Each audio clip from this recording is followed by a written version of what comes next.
Assalamualaikum warahmatullahi wabarakatuh. Di sini, kami dari kelompok satu akan memaparkan materi dari konsep dasar karya tulis ilmiah. Dengan anggota tim berjumlah 5 orang, yang pertama ada Adi Masung, Muhammad Abdul Jabar, Rarafra Amalia, Salman Nur Syifa, dan yang terakhir, Yosepin Trisna Ayu Sejati Gulo. Selamat menyaksikan.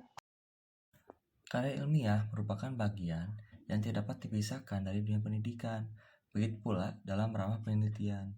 Karya ilmiah adalah suatu karya yang memuat dan mengkaji suatu masalah tertentu dengan menggunakan kaidah-kaidah keilmuan.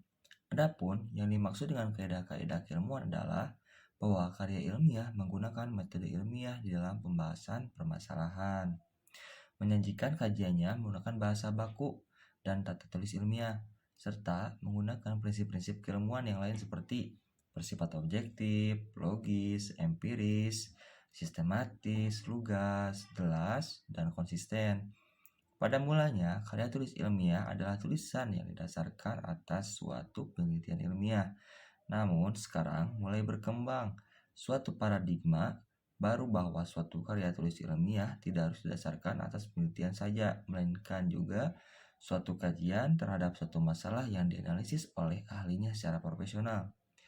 Menurut pandangan ini, nilai keilmiahan suatu karya dilihat dari menggunakan metode baru dalam menelaah suatu permasalahan dan kebaruan suatu permasalahannya.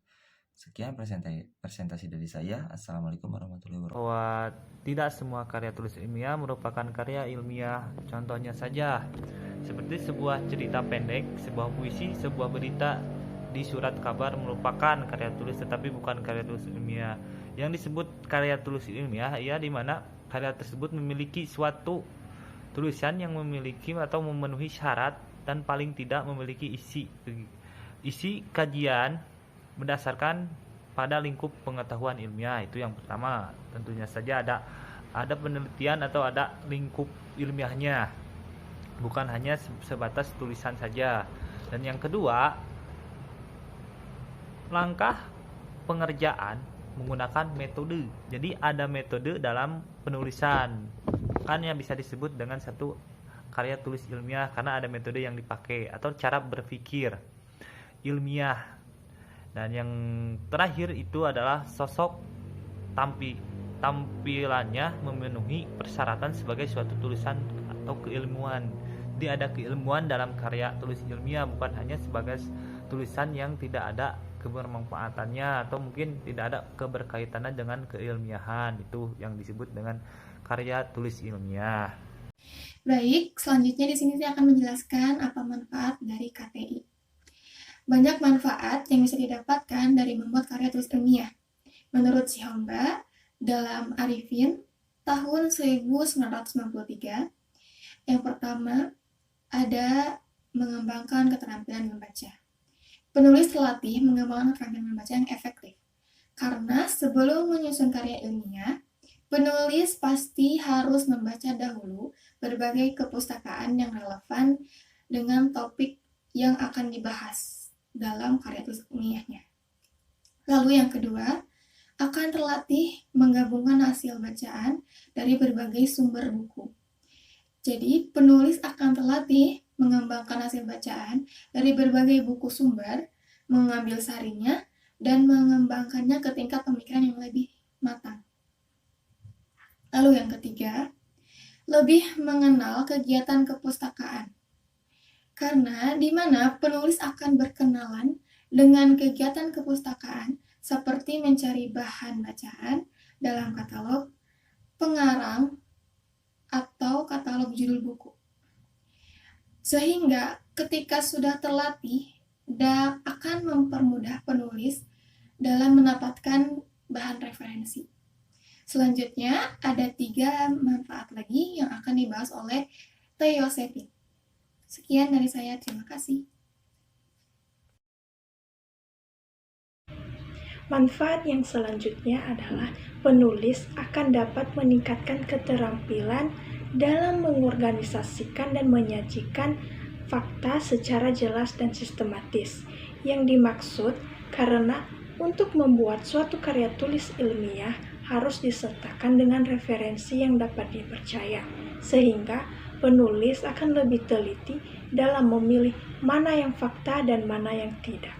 Selanjutnya, penulis akan memperoleh kepuasan intelektual. Kepuasan intelektual adalah kepuasan yang berkaitan dengan kemampuan untuk menyajikan suatu pengetahuan. Jadi, ada suatu kebanggaan pada diri sendiri karena telah menyelesaikan karya tulis ilmiah. Manfaat yang terakhir adalah penulis turut memperluas cakrawala ilmu pengetahuan masyarakat. Di sini dimaksud karena bagian dari hasil karya tulis ilmiah merupakan hasil dari penelitian maupun pengabdian kepada masyarakat, sehingga hasil dari penelitian tersebut sudah pasti akan memperluas cakrawala ilmu pengetahuan pada masyarakat. Di sini saya akan menjelaskan ada beberapa syarat KTI, yaitu yang pertama, bahasa buku atau ilmiah, yaitu tidak boleh menggunakan bahasa non-formal atau bahasa gaul, ataupun singkatan-singkatan yang tidak umum. Dan yang kedua, ada jelas dan seksama, yaitu pembahasan dalam suatu karya ilmiah harus jelas dan sesuai dengan judul. Isi pembahasan tidak berbelit-belit. Dan yang ketiga, ada valid, yaitu referensi yang digunakan harus dapat dipercaya dan dipertanggungjawabkan. Harus berdasarkan fakta dan jelas sumbernya dari mana. Dan yang keempat, ada sistematis, yaitu penyusunan karya ilmiah harus tersusun dengan benar agar lebih mudah dipahami. Yang kelima, ada objektif dan logis, yaitu artinya harus ditulis fakta atau keadaan yang sebenar-benarnya tanpa dipengaruhi pendapat dan pandangan pribadi, serta masuk akal dan pemikiran yang sesuai dengan logika.